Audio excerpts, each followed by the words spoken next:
तो जो पाप अनजाने में होते हैं उनसे कैसे छुटकारा पाया जाए? भगवान का भजन करके। और यदि भजन भी नहीं करते तो सुखदेव स्वामी ने एक उपाय बताया था। बताएं आपको? नहीं बताएं कि सुखदेव स्वामी ने एक उपाय बताया था कि बिना भजन के भी भगवान मिल सकते हैं।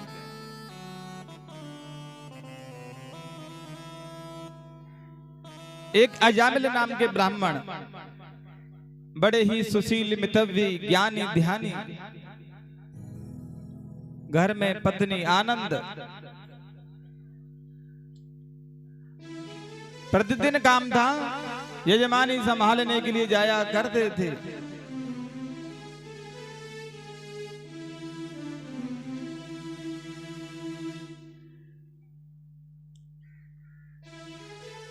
राधे राधे।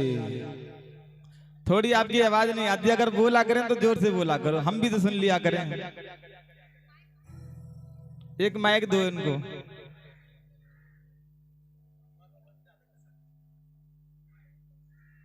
हाँ, क्योंकि कई लोग तो ऐसे कि जो स्पीकर की आवाज में अभी भजन बज रहा था ना, तब भी बातों में लग रहे थे।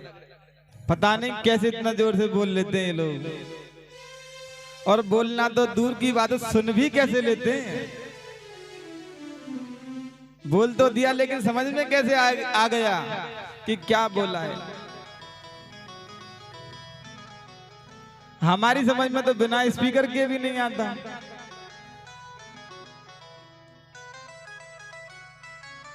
तो अजामिल नाम के जो ब्राह्मण हैं, दिन भर पूजा पाठ करने जाया करते थे। बड़े आनंद थे उनके, घर में पत्नी है, यजमानी संभालते थे। लेकिन एक दिन जब आ रहे थे यजमानी करके, तो पैदल पैदल आ रहे थे, उन्होंने मार्ग में किसी गणका के साथ में एक पुरुष को देख लिया। उनका भी मन विचलित हो गया। उस गणिका के पास में गए, बोले हमारे साथ चलो। उस स्त्री ने कहा ठीक है, चल तो चलेंगे, लेकिन हमें तो रुपया से मतलब है। बोले कोई चिंता की बात नहीं, हमारे पास में बहुत धन है। गणिका को लेकर के अजामिल अपने घर में आ गए हैं। और घर में जैसे ही प्रवेश किया तो पहली जो पत्नी है वह बाहर आई। नई वाली पूछने लगी, महाराज ये कौन है? बोले हमारी पत्नी है। कि महाराज आपकी ये पत्नी अब एक म्यान में दो तलवार कैसे आए? या तो ये रहे या हम रहे। अब नई के प्रति प्रेम था जो पुराने को घर से बाहर कर दिया।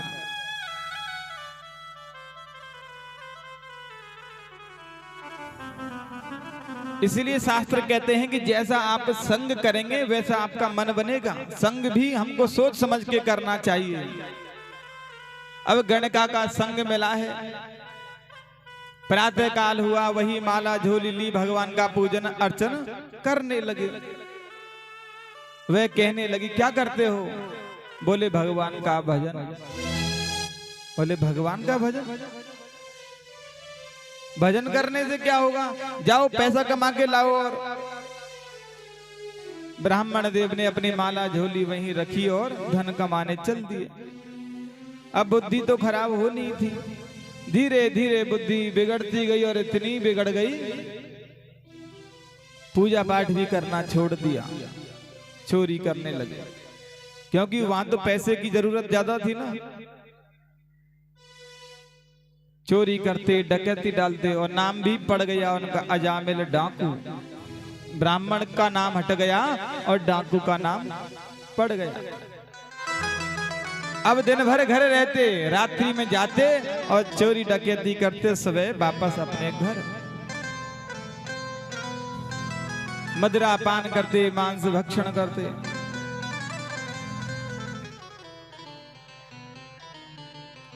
एक दिन कुछ संतों की टोली अयोध्या से श्रीधाम वृंदावन जा रही थी। पुराने समय में साधन तो थे नहीं जो पैदल पैदल यात्रा की जाती थी। शाम का समय जब हुआ तो संतों ने सोचा कि पास में ये गांव है और इसी गांव में हम आज रुक जाते हैं, विश्राम कर लेते हैं। और गांव था अजामिल का। संतों ने पास जाकर के एक व्यक्ति से पूछा, भैया आज रात्रि का समय है और हम यहीं रुकेंगे, कोई हो जिनके यहाँ हम रह सकें बता दो। अब मनोविनोद तो करते ही हैं, मजाक तो करते ही हैं लोग। बोले हाँ महाराज क्यों नहीं, आराम से रुको यहाँ पर। यहाँ अजामिल नाम के बहुत बड़े ब्राह्मण हैं और किसी भी प्रकार की कोई कमी नहीं है, आप जाओ और आनंद करो वहां पर। अजामिल के घर का पता बता दिया। साधु संत भोले भाले चल दिए बेचारे। जब वहां पहुंचे तो अजामिल था ही नहीं घर पे, क्योंकि रात्रि के समय में चोरी करने जो जाना था।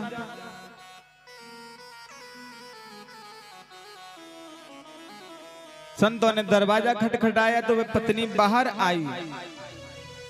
पत्नी से कहा, देवी आज रात्रि में हम आपके घर में विश्राम करेंगे, कोई रहने की जगह बता दो और भोजन भी यही पाएंगे, भगवान का भोग भी यही लगेगा। तो उस स्त्री ने कहा कि महाराज मैं एक गणिका हूं, मेरे हाथ का आपको कुछ भी नहीं दे सकती। मेरी माँ ने कहा था कि साधुओं से कभी झूठ मत बोलना, लेकिन आजकल तो बहुत झूठ बोलते हैं, कलयुग का प्रभाव ज्यादा है, क्योंकि हम अपने संस्कारों को भूल रहे हैं। हमारे संस्कारों में झूठ बोलना है ही नहीं। तो बात तो पुराने जमाने की है, उस जमाने में वैसे भी झूठ कम बोलते थे लोग।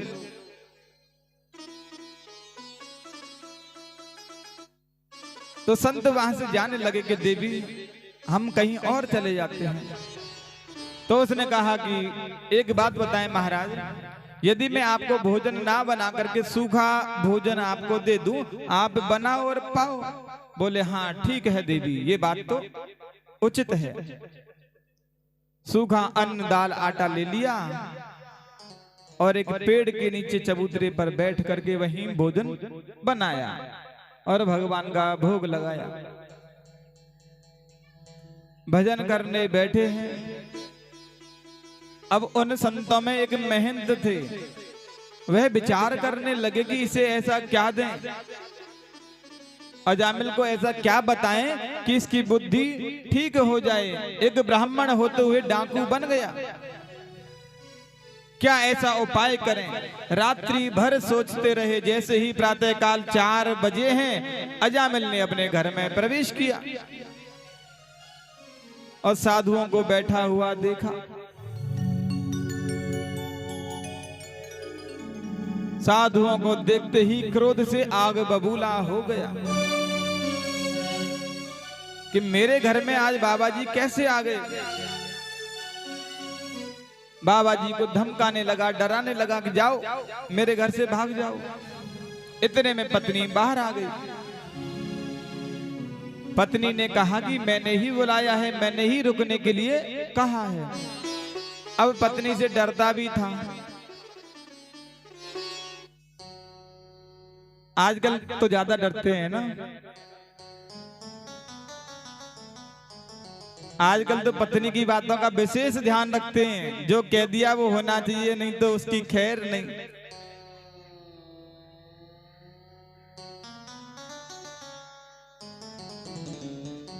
तो पत्नी ने कहा जो मान गया। बोले ठीक है देवी, जब तुमने रुकने के लिए बोला तो 2, 5, 10 दिन आराम से रुको, कोई दिक्कत नहीं। अब साधु की आंखों से आंसू झर रहे हैं। इससे क्या उपाय बताएं। इसको बोले भगवान का भजन कर, नहीं करेगा। साधुओं के बीच में बैठ नहीं बैठेगा।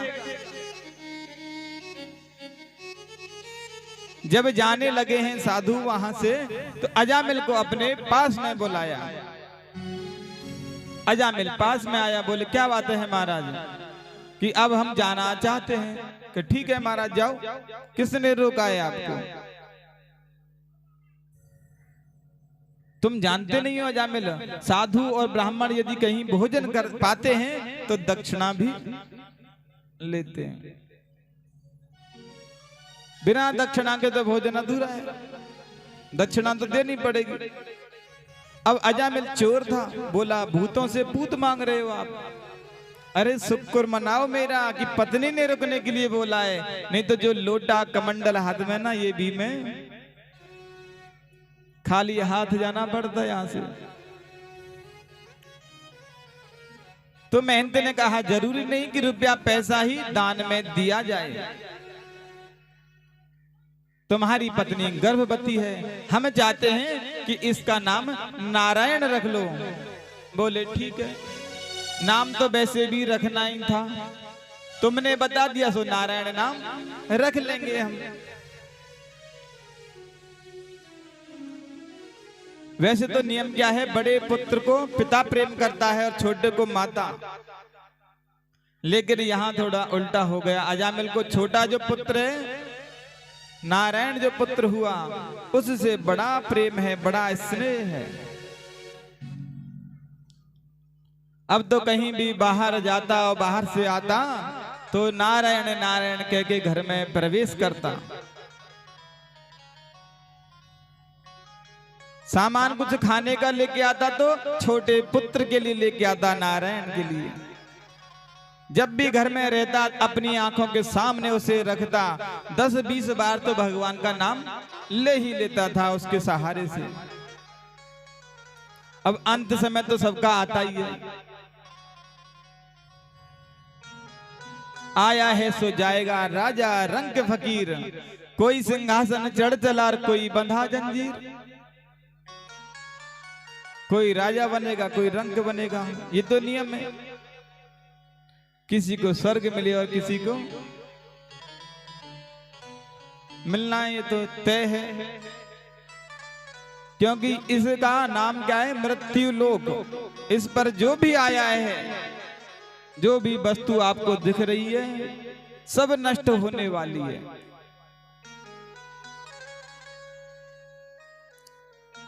ऐसे ही अजामिल का समय आया है, यमदूत उसे लेने के लिए आ गए। अब यमदूतों का काला काला विकराल चेहरा देख करके वह डर गया। अब हम जिससे ज्यादा प्रेम करते हैं उसका नाम हमें याद रहता है या नहीं रहता? अब वह अपने छोटे पुत्र से ज्यादा प्रेम करता था, सो नारायण नारायण कह के आवाज उसने लगाई है। जैसे ही नारायण शब्द उसने लिया है, भगवान नारायण के पार्षद वहां पहुंच गए। हरि नारायण रहो पुकारे, अजामिल नारायण। ओ नारायण रहो पुकारे, अजामिल नारायण। नारायण रहो पुकारे, अजामिल नारायण। नारायण नारायण नारायण कहे, नारायण नारायण रहो पुकारे, अजामिल नारायण। नारायण रहो पुकारे, अजामिल नारायण।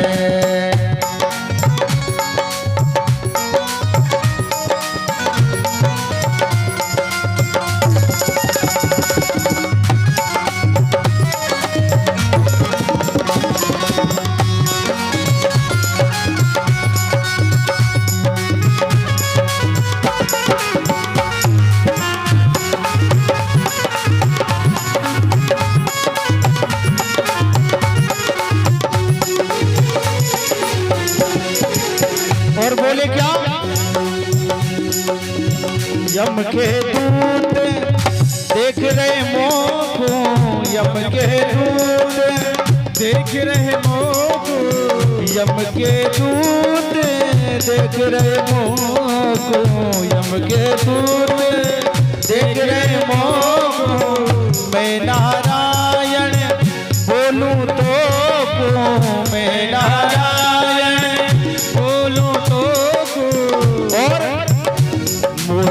पल पल रहे डराए अजामिल नारायण नारायण रहो पुकार अजामिल नारायण नारायण रहो पुकार अजामिल नारायण नारायण रहो पुकार अजामिल नारायण।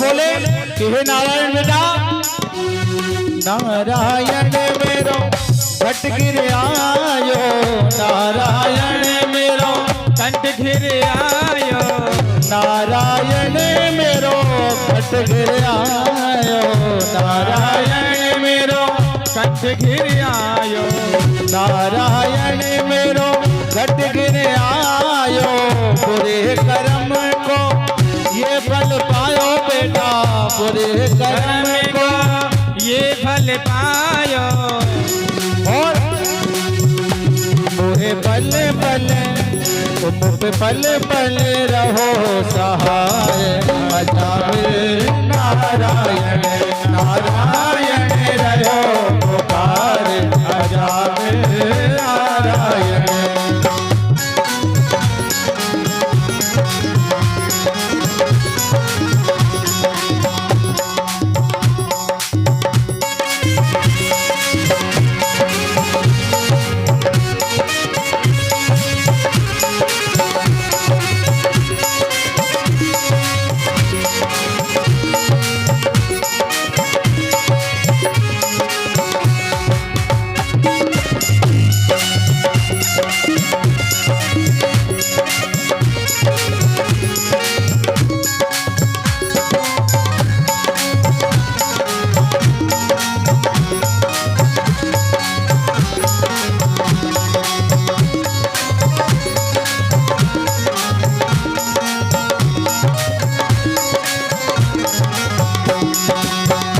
नारायण रहो पुकार अजामिल नारायण नारायण रहो पुकार अजामिल नारायण नारायण कहे नारायण हाँ नारायण कहे नारायण हाँ नारायण कहे नारायण हाँ नारायण कहे नारायण हाँ नारायण रहो पुकार अजामिल नारायण नारायण रहो पुकार अजामिल नारायण नारायण रहो पुकार अजामिल नारायण। बोलिए बांके बिहारी लाल की जय जय जय श्री राधे श्याम।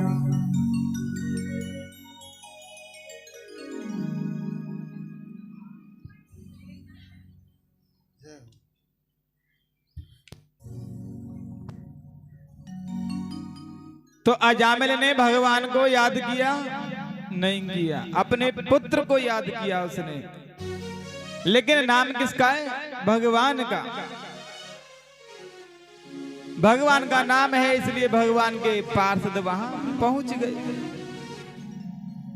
अब उसने तो नारायण बोल दिया जो आ गए। और आजकल के बच्चों के नाम जैसे पिंकू नाम है पिंटू, अगर पिंटू बोला जाए तो भगवान कैसे आए बताओ?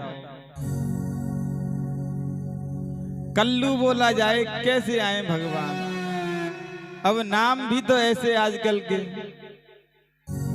जो भगवान को भी सोचना पड़ेगा कि कौन सा जाए,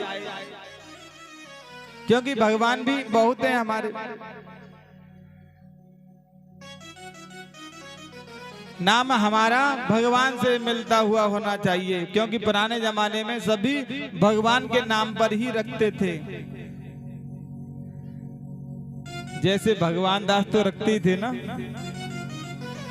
बनवारी हैं, गिरधारी हैं, मोहन हैं, और औरतों के नाम भी भगवान के ऊपर होते थे। अब आजकल के नाम थोड़े अलग हैं।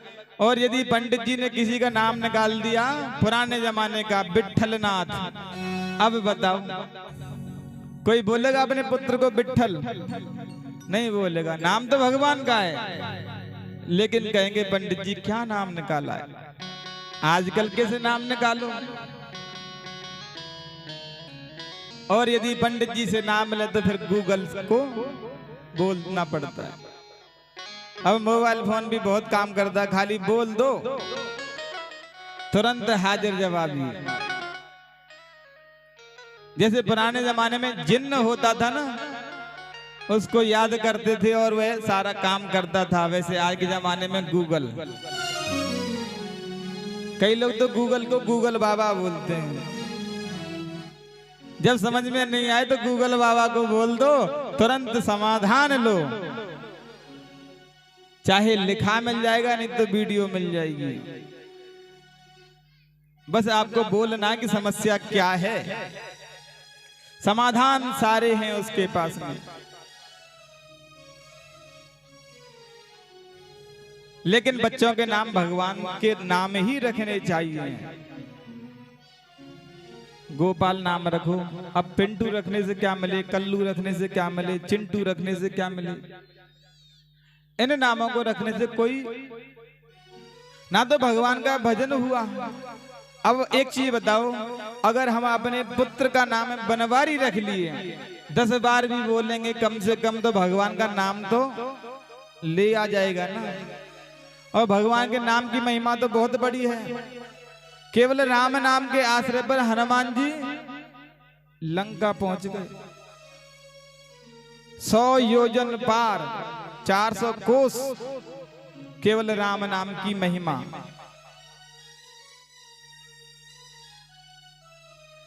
अब अजामिल के पास में यमदूत भी खड़े हैं और भगवान के पार्षद भी खड़े हैं।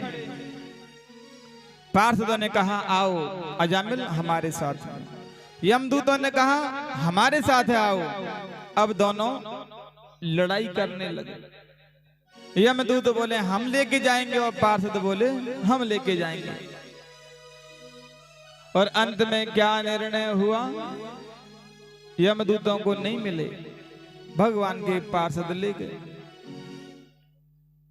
यमदूत खाली हाथ पहुंचे। यमराज ने पूछा हाँ भाई क्या हुआ, आप तो अजामिल को लेने गए थे, क्यों नहीं लेके आए? बोले महाराज लेने तो उसे ही गए थे, लेकिन पता नहीं कहां से 4 हाथ वाले भगवान नारायण के पार्षद वहां पहुंच गए।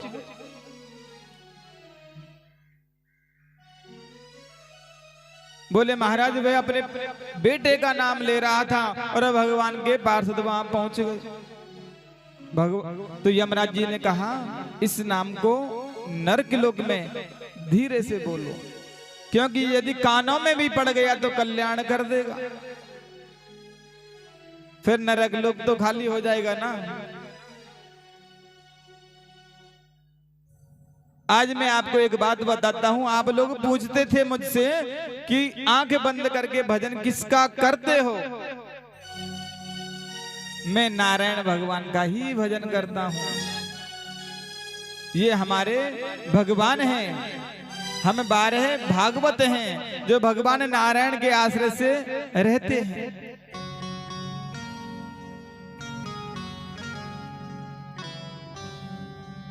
तो अजामिल का उद्धार हो गया, भगवान के यहाँ चला गया केवल भगवान के नाम को रखने से।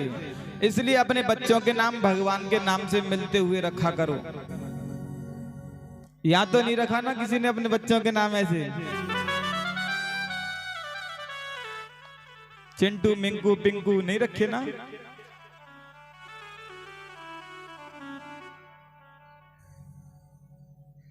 नहीं, अगर प्यार से भी बोलने का नाम घर में रखते हैं, कोई बिल्लू रख लेते हैं नाम। अब बताओ बिल्लू से क्या हो? इससे बढ़िया तो कानू बोल दो ना उसको।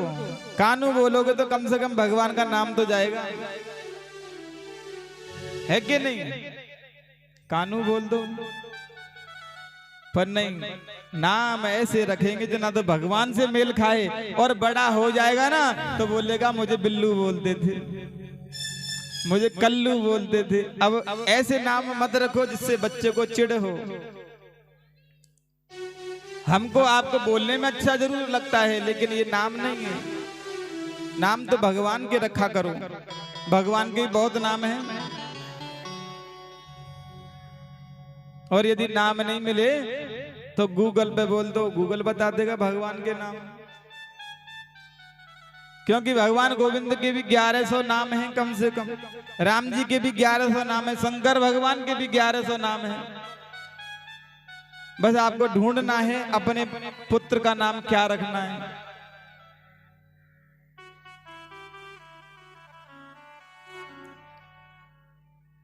क्योंकि संपूर्ण जो चरित्र होता है वह नाम में छिपा हुआ रहता है। जैसा हम नाम रखेंगे वैसा ही गुण मिलेगा।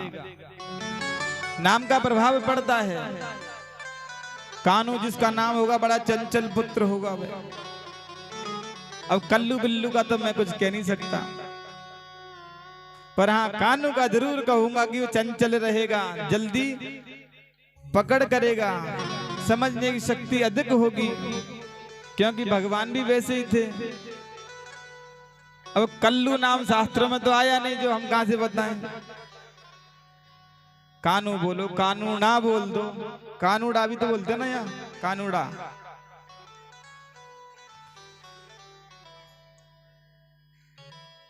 आप देखिए हनुमान जी 400 कोस पहुंचे केवल राम जी के नाम का आश्रय लेकर के। राम एक तापस तियतारी, राम जी का नाम तो एक है, और भगवान ने भी कल्याण कितने लोगों का किया होगा। रामायण तो देखिए ना आप लोगों ने, अहिल्या का उद्धार कर दिया, रावण का भी किया था, और भी किया हुआ 2-4 लोगों का। अब मार्ग में जितने भी राक्षस आए सबका उद्धार तो किया ही भगवान ने, 2, 4, 10, 5, 20 जितने भी आए। लेकिन साधु संत भगवान का नाम लेते मात्र, उनके यहाँ तो गए भी नहीं भगवान, फिर भी कल्याण हो गया। क्योंकि भगवान का नाम कल्याण करने वाला है, कल्याणकारी है। भगवान के हाथों से बचना और मरना दोनों मुक्ति होती है।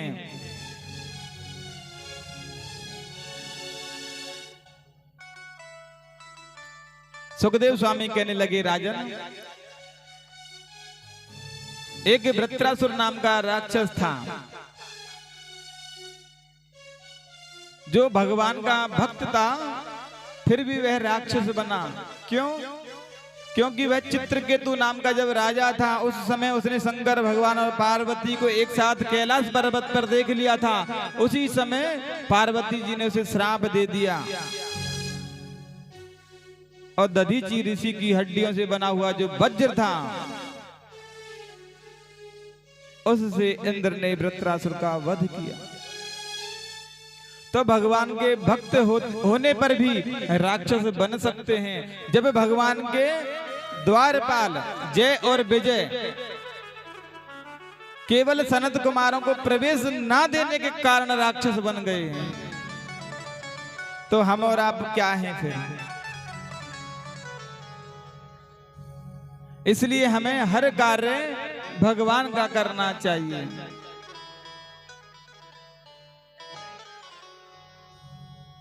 जरूरी नहीं कि भक्ति करने के लिए आपको पूजा पाठ करनी है।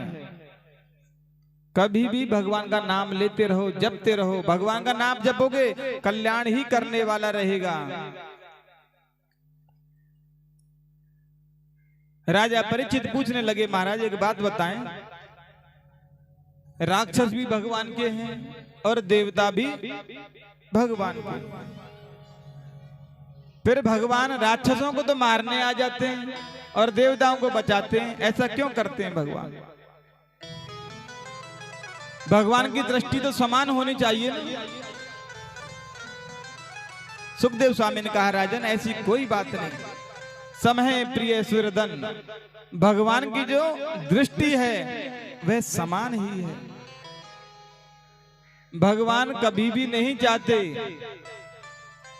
कि राक्षसों को मारें, लेकिन राक्षस कर्म गलत करते हैं इसलिए अपने पापों का फल भोगते हैं।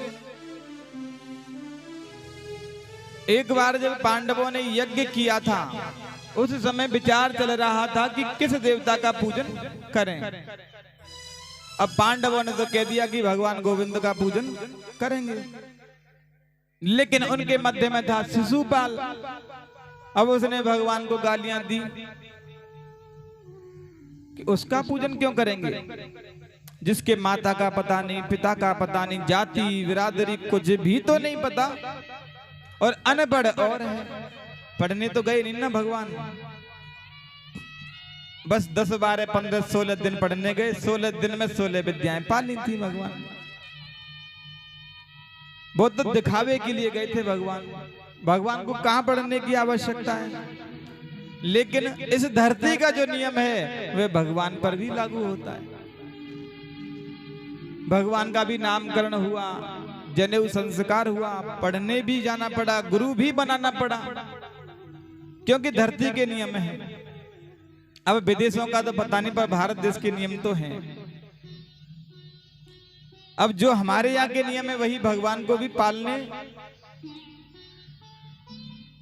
तो शिशुपाल ने भगवान को भरी बुरी गालियां दी और भरा भरा कहा भगवान को।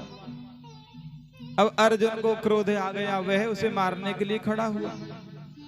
उसी सभा में भगवान भी बैठे हुए थे। बोले अरे अर्जुन, इसका भी पाप का घड़ा भरा नहीं है, जैसे ही इसका पाप का घड़ा भर जाएगा स्वतः ही नष्ट हो जाएगा। भगवान को गालियां देने में लगा रहा। अब जैसे ही उसने 101 गालियां दी भगवान को, अब कौन कौन सी दी ये तो पता नहीं, पर दी बहुत। तो भगवान का सुदर्शन चल के गया और शिशुपाल की गर्दन धड़ से अलग कर दी।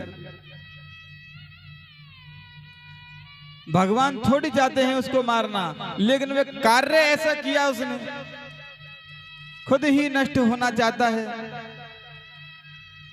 अब खुद नष्ट होना जो चाहता है उसे भगवान भी क्या बचाएंगे। जो खुद ही मरने आ गया उसे क्या भगवान बचाएंगे। सुस्ती आ रही है क्या आप लोगों में? लग तो कुछ ऐसा ही रहा है। तो भजन गाते तो नाचते भी तो नहीं ना, सुस्ती भी तो दूर नहीं कर दो ना आप लोग। बहुत जल्दी सुस्ती आती है आप लोगों को, और नाचते हो नहीं। इस बार देखो सब नाचेंगे, चलो। अरे हो गई अपनी यारी, अरे हो गई अपनी यारी, साबरे साबरे साबरे रसिया से हो गई अपनी यारी, साबरे रसिया से हो गई अपनी यारी, साबरे रसिया से हो गई अपनी यारी, हो गई अपनी यारी, हो गई अपनी यारी, हाँ हो गई अपनी यारी बिहारी जी, हो गई अपनी यारी, साबरे साबरे साबरे रसिया से हो गई अपनी यारी, साबरे रसिया से हो गई अपनी यारी।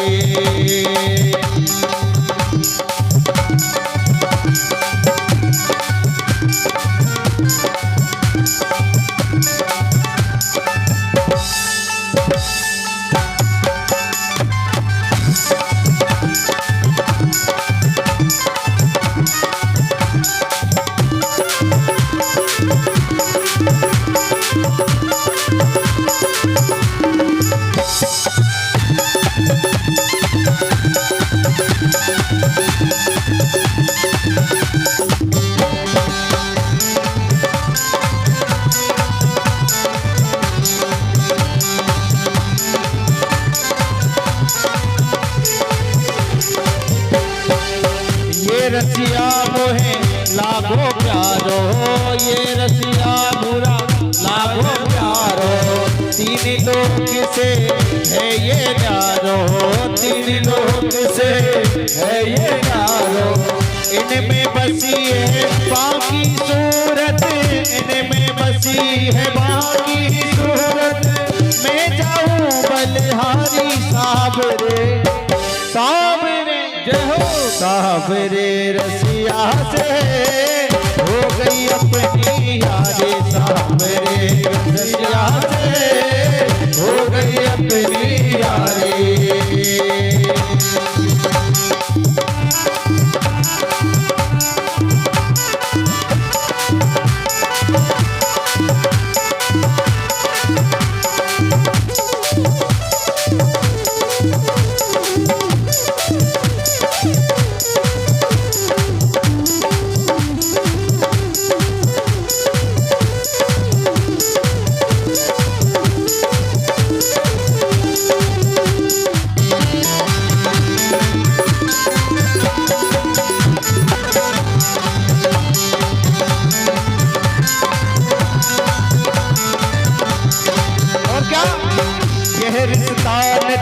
सपने में आवे, ये रिश्तानत सपने में आवे। मीठी मीठी बतिया सुनावे, मीठी मीठी बतिया सुनावे। जब यादों में पकड़ने लगाई, जब यादों में पकड़ने लगाए, खुल गई आँख हमारी सावरे, सावरे सावरे रसिया से हो गई अपनी यारी, सावरे रसिया से हो गई अपनी यारी।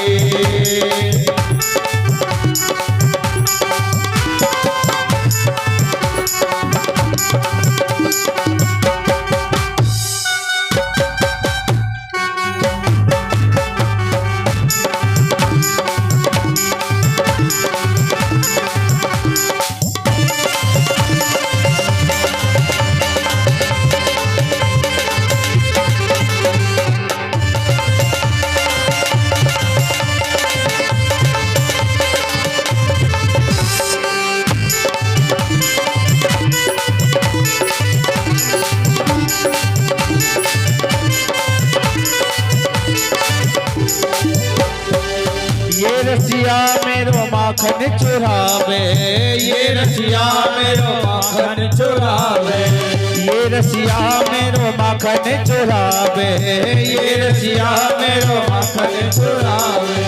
कुछ खावे ग्वालों को खिलावे, कुछ खावे ग्वालों को खिलावे, हर कुछ खावे ग्वालों को खिलावे, कुछ खावे ग्वालों को खिलावे। इसने मेरा सब कुछ लूटा, इसने मेरा सब कुछ लूटा, मेरा कुछ छोड़ा ना साबरे, साबरे हो साबरे रसिया के हो गई अपनी यारी, साबरे रसिया से हो गई अपनी यारी।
तन के ऊपर बारी आंखें, तन के ऊपर बारी आंखें, लागे सभी बड़ी प्यारी प्यारी, लागे सभी बड़ी प्यारी प्यारे ब्रज में वैमसी सूरत की है, ब्रज में वैमसी सूरत की है, लागत बड़ी प्यारी साबरे साबरे साबरे रसिया से हो गई अपनी यारी, साबरे रसिया से हो गई अपनी यारी।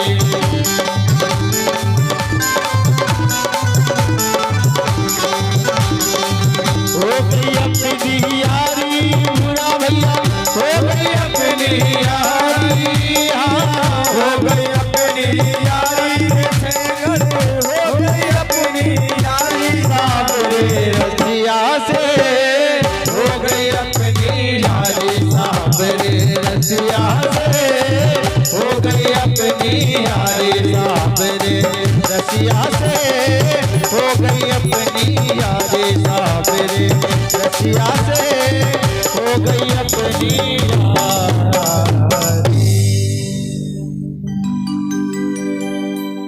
बोलिए सामने सरकार की जय। सुस्ती तो दूर हुई पर कुछ लोगों की, सबकी तो नहीं हुई, और संभव भी तो नहीं है ये ना कि सबकी सुस्ती दूर कर दे, ये तो असंभव कार्य है।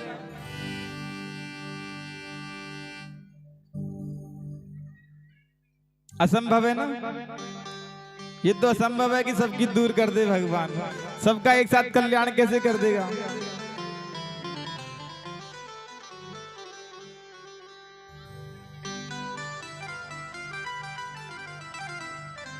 तो शिशुपाल की तो मुक्ति कर दी भगवान ने।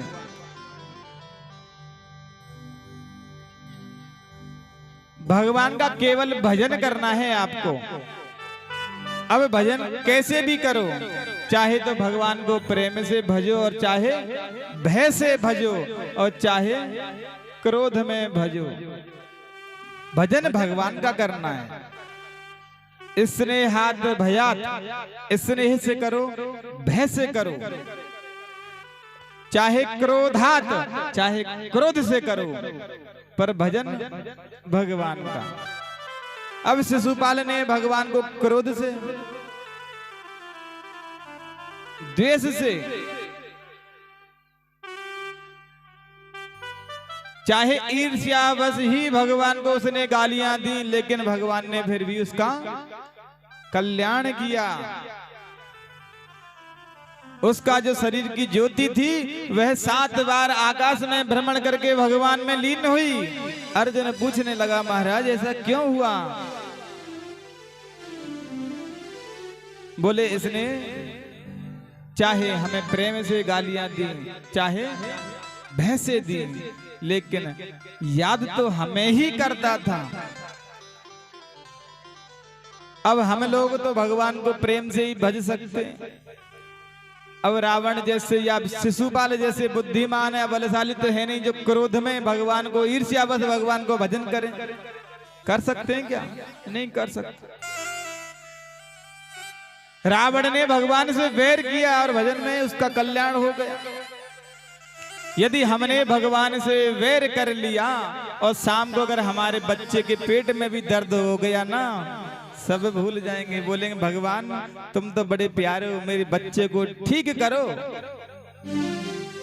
क्योंकि भगवान को क्रोध से भजना, द्वेष से भजना हर किसी की बात नहीं। हम तो केवल भगवान को प्रेम से ही जीत सकते हैं। तभी तो कहा है राम ही केवल प्रेम प्यारा, केवल प्रेम से।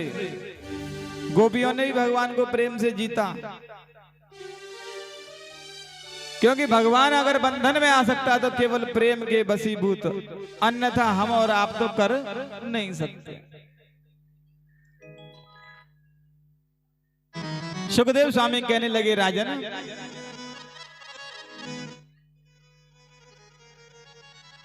इस शिशुपाल ने आज भगवान के हाथों फिर मुक्ति पाली। एक बार इसने हिरण्यकश्यप बना जो प्रहलाद के हाथों मुक्ति पाई। तो पूछने लगे कि महाराज प्रहलाद के बहाने कैसे मुक्ति पाई, कुछ हमें बताओ। बोले कि हिरण्यकश्यप है, अदिति के पुत्र, जिनके 4 पुत्र हुए और एक पुत्र है प्रहलाद। उनकी पत्नी है कयाधु। जब प्रहलाद जी थोड़े बड़े हुए तो गुरुकुल में पढ़ने के लिए हिरण्यकश्यप ने भेज दिया।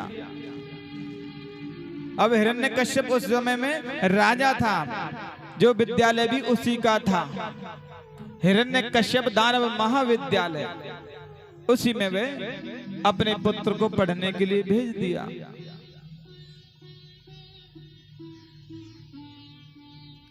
अब पढ़ने भेज दिया, वहां गुरुजी हैं षंड और अमर्क। गुरु सीखे अंध बधिर कर लेखा, एक ना सुनई और एक ना देखा। एक तो सुनते नहीं और एक को दिखता नहीं। ऐसे गुरुजी हैं। गुरुजी के पास पढ़ने गए हैं प्रहलाद जी, और वहीं पर उनका रहना होता था। आज के समय की तरह नहीं कि स्कूल गए और शाम को वापस घर, नहीं। पहले गुरुकुल होते थे, जो एक बार गए तो महीने 2 महीने तक वहीं रहना है। अब अगर कोई बच्चे को डाल दें तो समस्या बन जाए। हम तो घर गुरुकुल में पढ़े, हम भी घर से बाहर ही कर दिया, वहीं रहना होता। महीने 2 महीने 6 महीने में आना होता था। गुरुकुल के क्या नियम होते थे, उनकी पालना करनी पड़ती थी। और घर पे आके तो काय की पालना, कौन से नियम। मन आए जब आंखें खोलो, और संडे तो आता ही रहता है। जब चाहे तब खाओ, जब चाहे तब सो जाओ। लेकिन गुरुकुल में पक्के नियम होते। 4 बजे जगना है तो जगना है, और 5 बजे नहा धो के संध्या वंदन करने पहुंचना है। नियम होते थे। रात्रि में 10 बजे सोना है। आजकल तो 11, 12, 1 बज रहा है, पता ही नहीं। और सुबह 9 बजे तक आंखें खुलती हैं। यहाँ भी जगता है कि कोई 9 बजे तक रात सुबह? बहुत लोग हैं ना। ये तो परिपाटी चल रही है। कुछ पूछ लो तो कहते हैं गुरुजी क्या बताएं, 11, 12 तो यूं ही बज जाते हैं आजकल। अरे 11, 12 बज जाते तो 10 बजे सोने वाला सुबह 4 बजे जगता था। आप 12 बजे सोने वाले 6 बजे जग जाओ, पर नहीं, 9 बजे तक आराम से पड़े रहते हैं। और शास्त्रों में लिखा हुआ है कि जब तक जग जाना चाहिए सूर्य उदय नहीं हो। सूर्य की किरण भी आप देखो। लक्ष्मी जी घर में प्रवेश करती है। यदि आप प्रातःकाल जल्दी जगते हो, जल्दी नहाते हो, नहा धो करके ही रसोई में प्रवेश करना चाहिए। यहाँ तो सभी करते होंगे, नहा धो के। अब हाथ तो कोई उठवाएंगे नहीं, हम भी नहीं। वैसे नियम है, रसोई में नहा धो करके ही जाना चाहिए, क्योंकि अन्नपूर्णा का स्थान है। वहां नहा धो करके जाएं और तब चाय बनाओ और चाहे भोजन बनाओ, पर नहा धो के। लक्ष्मी जी प्रसन्न रहती हैं, अन्नपूर्णा के भंडार भरे रहते हैं, रसोई खाली नहीं रहती। देखो गुरुकुलों में, आश्रमों में देखो, वहां रसोई भरी ही रहती है। क्यों? क्योंकि नियम के पाबंद होते हैं। प्रातःकाल जगना है, नहाना है, धोना है, तब प्रवेश मिलता था रसोई में जाने के लिए। आजकल तो मशीनीकरण है। कपड़े भी धोने तो मशीन में डाल दो, धुल जाएंगे, काम करना ही नहीं। और फिर भी कहते हैं मेरे पास में काम बहुत है, आना जाना नहीं होता। अरे काम है कहाँ अब? पहले की बराबर काम कहाँ है? ना तो कोई किसी के पास में खेती, ना किसी के पास में जानवर।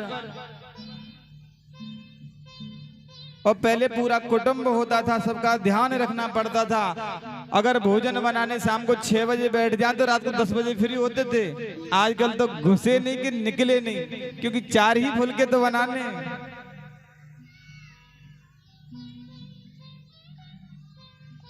भगवान जी की आवाज आ रही, देखो। आप भी अपने भगवान को जगाओ। कम से कम छोटी सी जगह है, ये तो भर जाए।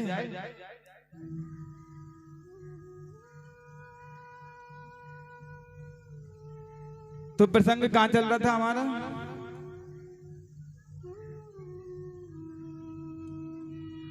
कोई तो याद दिलाओ, हम भी भूल गए। प्रहलाद जी का।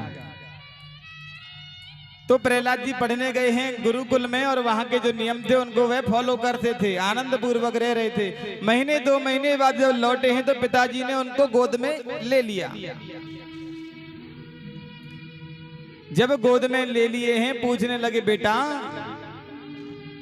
मुझे बताओ गुरुकुल में क्या सीखा आपने? बोले, पिताजी मैंने गुरुकुल में सीखा है कि जो कुछ भी है वह नारायण है, हमें हर समय भगवान नारायण का भजन करना चाहिए। और जैसे ही नारायण नाम का शब्द सुना है गोद से उतार दिया। गुरुजी साथ थे जो गुरुजी को और भला बुरा कह दिया कि मेरे पुत्र को बिगाड़ते हो। गुरुकुल पढ़ने भेजा था मैंने कि बिगड़ने के लिए भेजा था? बोले, महाराज हमने इसे ऐसी शिक्षा तो नहीं प्रदान की थी, पता नहीं कहां से सीख के आया है। हम बंद हो जाते हैं, लो आप करो बात।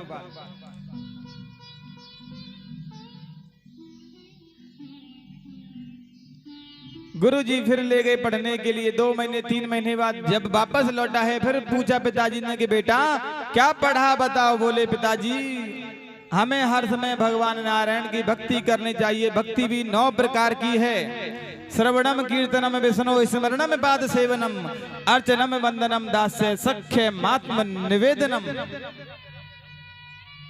कि पिताजी हमसे जो भी भगवान की भक्ति हो वह हमें करनी चाहिए।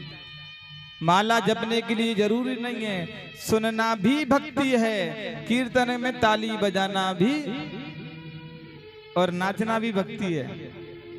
हाँ, कीर्तन में तो नाचना भी भक्ति है, स्मरण करना भी भक्ति है भगवान की, और भगवान की पूजा करना भी भक्ति है। तो पिताजी हमसे जैसी बन पड़े हमें भगवान की पूजा करनी चाहिए। पिताजी को क्रोध आया और उसे गोद से उतार दिया। गुरुजी को फटकार लगाई है। अब गुरुजी भी सोचते हैं कि हमने ऐसा पढ़ाया ही नहीं, फिर क्यों बोलता है ये ऐसा?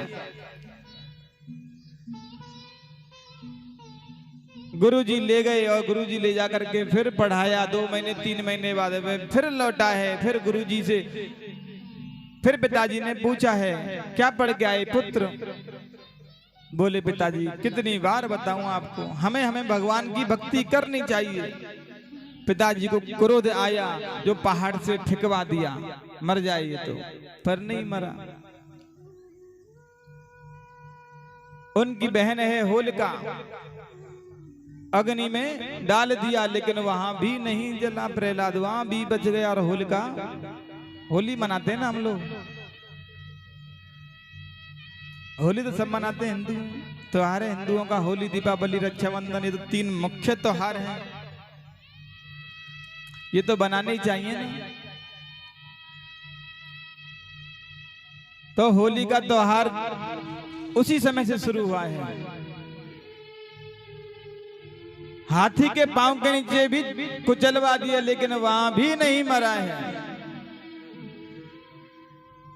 अनेकों प्रयत्न किए, सारे विफल हो गए। तो पिताजी ने फिर गुरुकुल में भेजा कि इसको अच्छी सी शिक्षा देना। गुरुकुल पहुंचे हैं प्रहलाद जी, तो असुर बालकों ने घेर लिया। पूछने लगे, भैया गुरुजी हमें ऐसी शिक्षा तो प्रदान नहीं करते, फिर तुम क्यों करते हो ऐसा?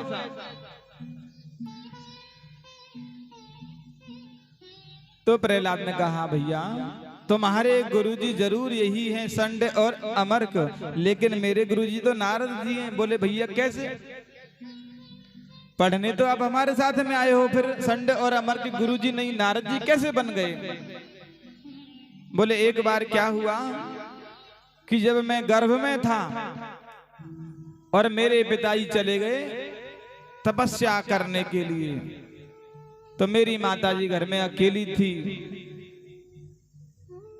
इंद्र ने सोचा कि इसके गर्भ में जो बालक है वह शत्रु का बालक है, उसे नष्ट कर देते। तभी नारद मुनि पहुंच गए। उन्होंने कहा कि इसके गर्भ में जो बालक है वह भगवान का भक्त है। तो मेरी माता नारद मुनि के आश्रम पर रही और वहां नारद जी तो बन गए वक्ता और मेरी माता बन गई श्रोता।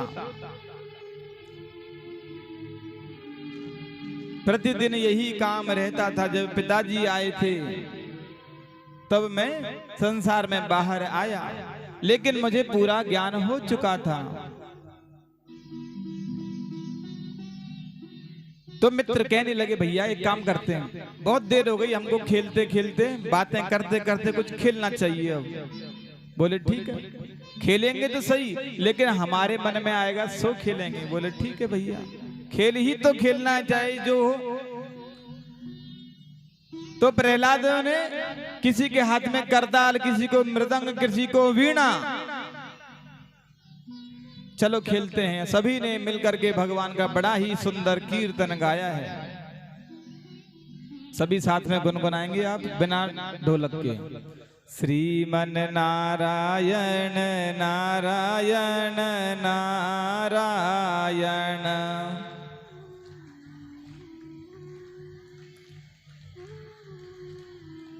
श्रीमन नारायण नारायण नारायण। थोड़ा थोड़ा बोलो तुम माइक में यार, माइक में बोलो। श्रीमन नारायण नारायण नारायण,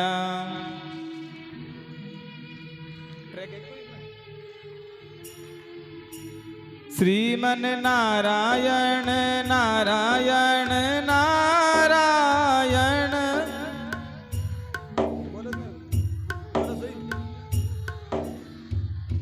श्रीमन नारायण नारायण नारायण, श्रीमन नारायण नारायण नारायण, श्रीमन नारायण नारायण नारायण, श्रीमन नारायण नारायण नारायण।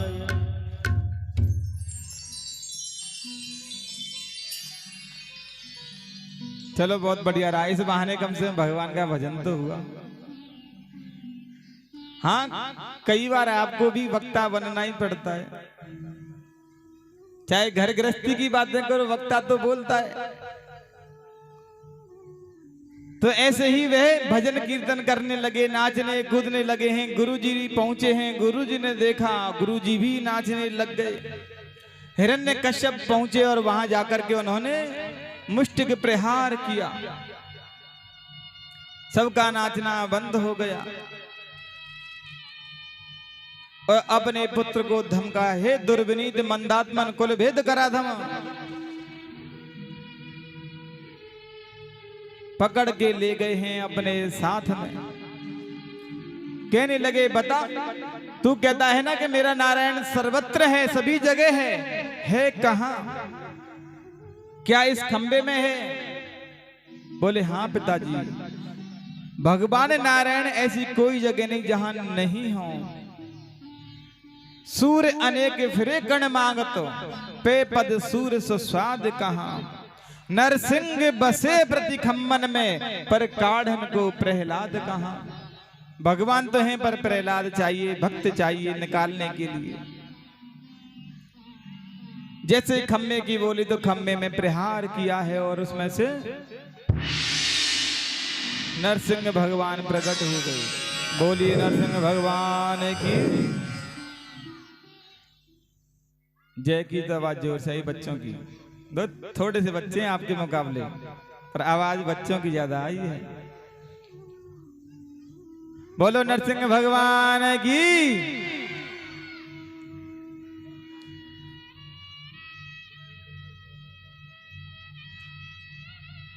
अब भगवान का जैसे ही विकराल रूप देखा है, भयभीत हो गया हिरण्यकश्यप की, कौन आ गया। हुंकार भर रहे हैं, भयभीत हो गया। युद्ध होने लगा, क्योंकि दोपहर का समय था और भगवान दोपहर में उसे मार नहीं सकते, क्योंकि उसने वरदान लिए थे। कौन कौन से, किस किस को पता है हिरण्यकश्यप ने क्या वरदान लिए थे? हाथ खड़े करो एक बार आप। हाँ, कुछ लोगों को भी पता है। क्यों पहले कथा में नहीं आए थे आप लोग? आए थे, याद रखा करो। पर घड़ी तो नहीं देख रहे ना बार बार?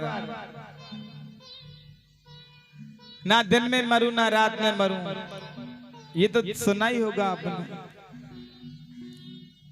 तो दिन का समय था इसलिए भगवान भी उसे नहीं मार सकते।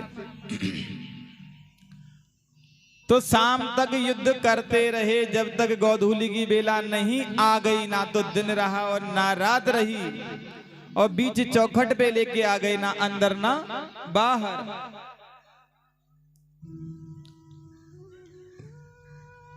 और अपने नाखूनों से अपने पैरों पे रख लिया और उसका पेट फाड़ दिया, और आंतड़ी गले में डाल लिए हैं उसकी।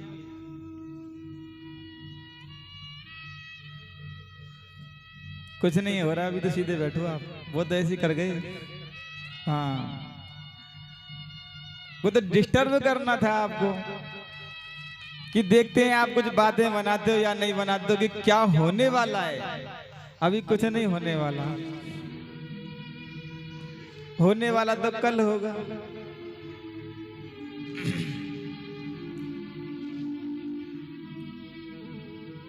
तो जितने भी उसने वरदान मांगे थे भगवान ने सारे पूरे कर दिए थे, लेकिन भगवान का फिर भी क्रोध शांत नहीं हुआ। माता लक्ष्मी जी को भेजा, लक्ष्मी जी भी देख करके डर गई और वह भी सीधे बैकुंठ में चली गई। प्रहलाद को भेजा है, प्रहलाद जी गए और भगवान ने उनको अंक में भर लिया, उन्हें आशीर्वाद प्रदान किया है और कहा कि तुम्हारे जैसा पुत्र जहां होता है वहां 21 पीढ़ियों का कल्याण कर देता है। तुम्हारे पिताजी को भी सदगति मिल गई। आज प्रहलाद जी महाराज दत्तात्रेय मुनि से मिले हैं।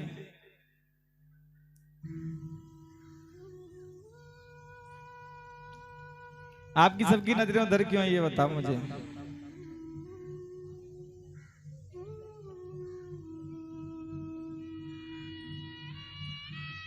नहीं, वहां कुछ है नहीं ऐसा जो आप सोच रहे हो। आप मुड़ मुड़ के देख रहे हो आदमी। अरे सुभाष जी कह के जाओ, मुड़ मुड़ कर ना देखिए। जाना है तो जाइए, पर मुड़ मुड़ कर ना देखिए।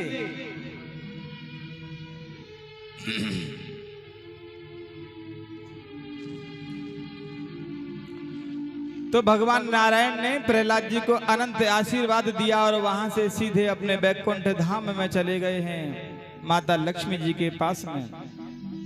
इधर दत्तात्रेय मुनि से मिलना हुआ है, दोनों में बड़ा भारी सत्संग हुआ, दोनों ने भगवान की बातें की हैं।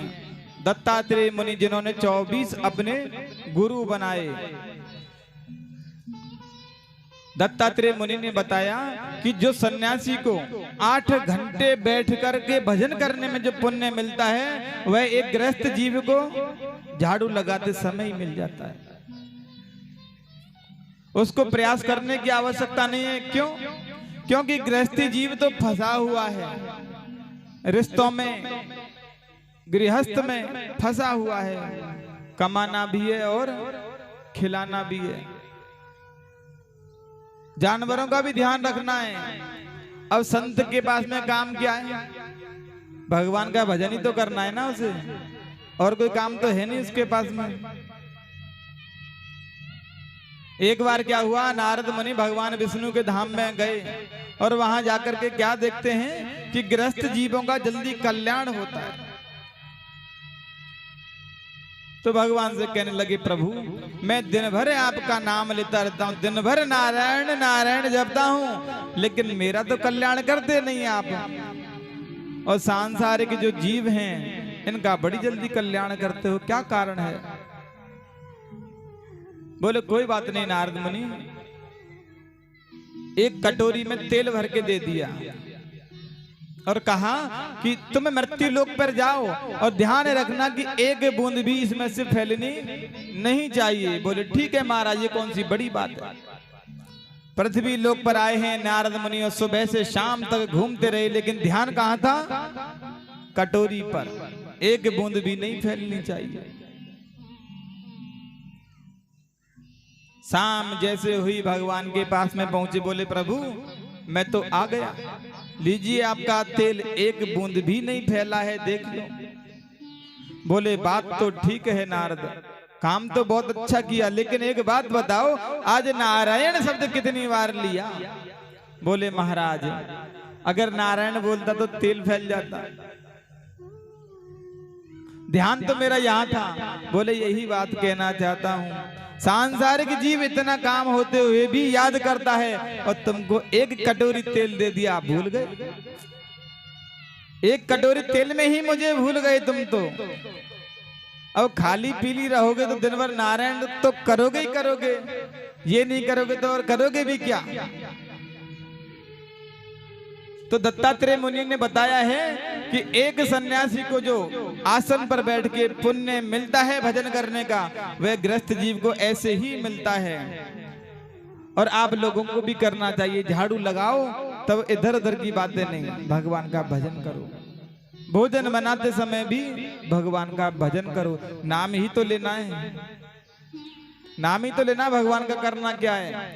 और भगवान का नाम अगर भोजन बनाते समय लोगे तो जो प्रसादी बनेगी बड़ी स्वादिष्ट बनेगी।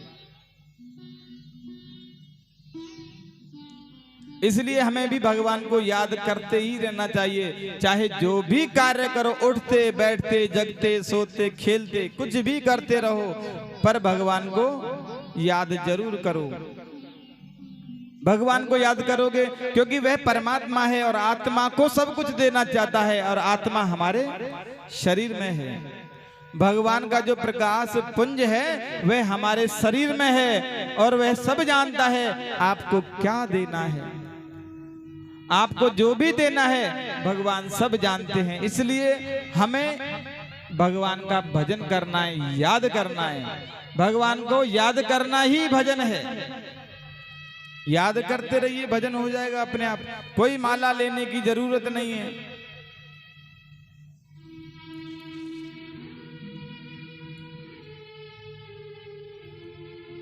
लेकिन यदि सन्यासी बनोगे तो माला झोली लेनी पड़ेगी और भगवान का भजन करना पड़ेगा। फिर भी शायद यदि दिमाग में इधर उधर की बातें आ गई तो पुण्य भी नहीं मिलेगा।